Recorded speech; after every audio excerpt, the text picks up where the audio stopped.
আলবদর রাজাকারের বাচ্চারা এখনো কিন্তু ফজলুর রহমানদের মতো মুক্তিযোদ্ধারা জীবিত আছে। এই দেশে মুক্তিযুদ্ধ হয়েছে, মুক্তিযুদ্ধ সত্য, 30 লক্ষ লোক জীবন দিয়েছে, এটাও সত্য। মুক্তিযোদ্ধা পরিবারের লোক এবং উনি শহীদ পরিবারের লোক এবং উনি জামাত ইসলাম করেন, এটা ডাবল অপরাধ। মুক্তিযোদ্ধা পরিবারের লোক কেউ জামাত করতে পারে না। আর যে যুদ্ধে সারা পৃথিবী জড়িত ছিল, যে যুদ্ধে ইন্ডিয়া 3রা ডিসেম্বর 1971 সনে আমাদেরকে সহযোগিতা করার জন্য অংশগ্রহণ করেছিল এবং তার হাজার হাজার সৈন্য এই মাটিতে রক্ত দিয়ে গেছে, এবং যে ইন্ডিয়া আমাদের দেশের স্বাধীনতার জন্য বঙ্গোপসাগরে যে 7ম নৌবহর এসেছিল, আমেরিকার বিশ্বযুদ্ধের রিস্ক নিয়েছিল, আমাদের জন্য সোভিয়েত ইউনিয়নের বদস তিনটা ভেটো দিয়েছিল, তা না হলে আমাদের দেশ স্বাধীন হতো কিনা সন্দেহ ছিল। 5ই আগস্টের পরে কি হলো, আমাকে একটু 5ই আগস্টের পরে কি হলো আপনারা জানেন। এইখানে ইউনূস সরকার ছিল, আমি শিল্পকলার সামনে থাকি, একটা গান হইতে পারে নাই, একটা নাটক হইতে পারে নাই, একটা লালনের গীতি হইতে পারে নাই, একটা বাউল গান হইতে পারে নাই, সব কিছু কালো শক্তি ধ্বংস করে দিয়েছিল। তারা বলেছিল কোন মুক্তিযুদ্ধ হয় নাই, 47-এ যুদ্ধ হয়েছে, আর 24-এ যুদ্ধ হয়েছে, আর 71-এ গন্ডগোল হয়েছে। সেই দিন মুক্তিযোদ্ধা হিসাবে আমি বলেছিলাম, আমি বলতে পারবো কিনা কথাটা আপনি, এই আলবদর রাজাকারের বাচ্চারা এখনো কিন্তু ফজলুর রহমানদের মতো মুক্তিযোদ্ধারা জীবিত আছে। এই দেশে মুক্তিযুদ্ধ হয়েছে, মুক্তিযুদ্ধ সত্য, 30 লক্ষ লোক জীবন দিয়েছে, এটাও সত্য। এই যুদ্ধের মধ্য দিয়েই আমরা সেদিন তাদের সঙ্গে যুদ্ধ করেছি। আমার বাড়ির সামনে মব হয়েছে আমাকে হত্যা করার জন্য।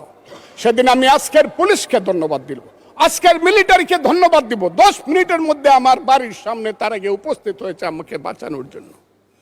অনেক চক্রান্তের মধ্য দিয়ে ইলেকশন হয়েছে, সেই ইলেকশনে তারা কি করেছে, আজকে যারা আমার ডান দিকে বসে আছে তারা কি করেছে, একদিন তো আমরা ভাই ছিলাম নাকি।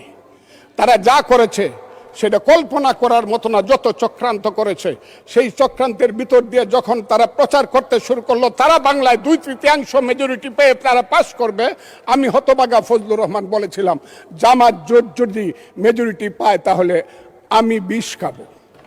এই কথাটা আমি বলেছিলাম, আমি বিষ খাবো। হ্যাঁ, কথাটা সত্য, আমি বলে যাচ্ছি।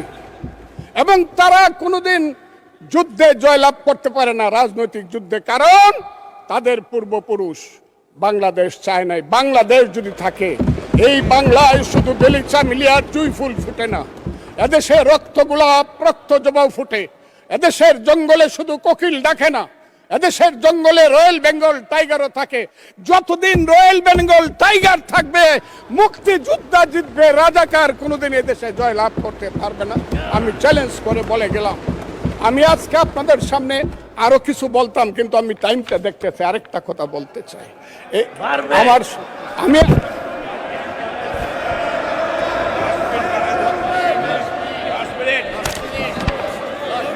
আমাকে 5 মিনিট সময় দেন, আমি শেষ করে ফেলবো।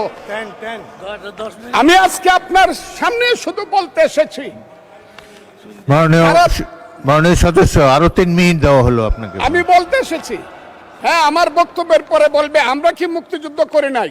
যেমন বিরোধী দলের নেতা বলেন, ওনাকে আমি অসম্মান করি না, সব সময় মাননীয় বলে কথা বলি, কিন্তু ওনার দলের লোকজন এখানে বসে আছে, তারা আমাকে ফজা পাগলা বলে কথা বলে। উনি একদিন এটা বলে, তারা নাকি সভ্য, তারা নাকি ইসলাম। এবং উনি যে বলতেছে, ওই দিন বললো যে আমার দাড়ি পাকা, আমার চোখের সমস্ত পাকা, উনি আমার চেয়ে 10 বছরের ছোট। আমার বয়স 78 বছর, আমি 48 সনে জন্মগ্রহণ করেছি, উনি 58 সনে জন্মগ্রহণ করেছে। কথাটা মাননীয় সদস্য, আমি ওনাকে, আপনাকে কেউ এই ধরনের উক্তি করেছে আপনার সম্বন্ধে? এরকম তো সংসদে কেউ বলে নাই তো এরকম। না, করেছে। আপনি কেন নিজে টেনে? করেছে আছে এখানে উপস্থিত। আমি আজকে আপনাকে বলতে চাই, বলতে থাকেন, আপনি বলতে থাকেন। আচ্ছা, আমি যে কথাটা বলতে চাইছিলাম, বিরোধী দলের নেতা বলেছেন উনি মুক্তিযোদ্ধা পরিবারের লোক এবং উনি শহীদ পরিবারের লোক এবং উনি জামাত ইসলাম করেন, এটা ডাবল অপরাধ।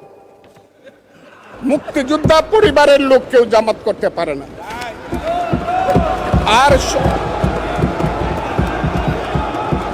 শহীদ পরিবার, শহীদ পরিবারের লোক, শহীদ পরিবার, মাননীয় সদস্যবৃন্দ ওনাকে বলতে দেন।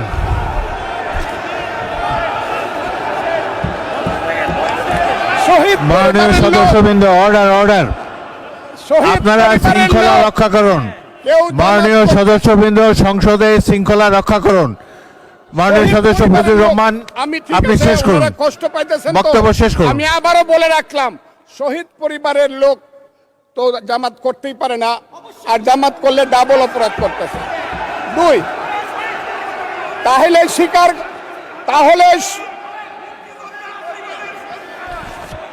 তাহলে আমি আপনাদেরকে বলি, মাননীয় সদস্যবৃন্দ, আমি আমি আমি এক সেকেন্ড, আমাদের- এক সেকেন্ড। মাননীয় সদস্য ফজলুর রহমান, বসেন বসেন বসেন।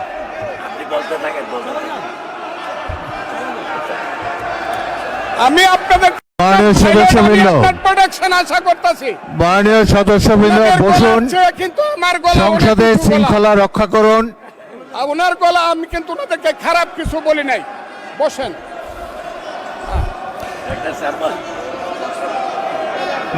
মাননীয় সদস্য ফজলুর রহমান, মাননীয় সদস্য ফজলুর রহমান, আপনি একটু অপেক্ষা করুন। মাননীয় সদস্যবৃন্দ, আমি কাজী আজকে নজরুল ইসলাম, আপনাদেরকে প্লিজ সিট জিজ্ঞাসা ডাউন, করি, প্লিজ সিট ডাউন, আমি বলছি my please lord, sit down. এই যে দেখেন তারা কি বসেন, বসেন। ধরনের-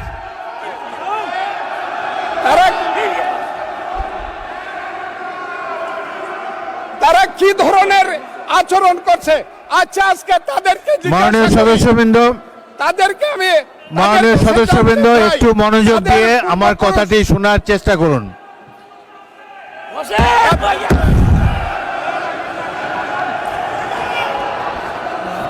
মাননীয় সদস্যবৃন্দ, কাজী নজরুল ইসলাম বসুন, আমি আজকে এই বসুন বসুন। এই কথাটা স্পিকারের বলতে কথা বাধ্য শোনার চেষ্টা হচ্ছি। করুন।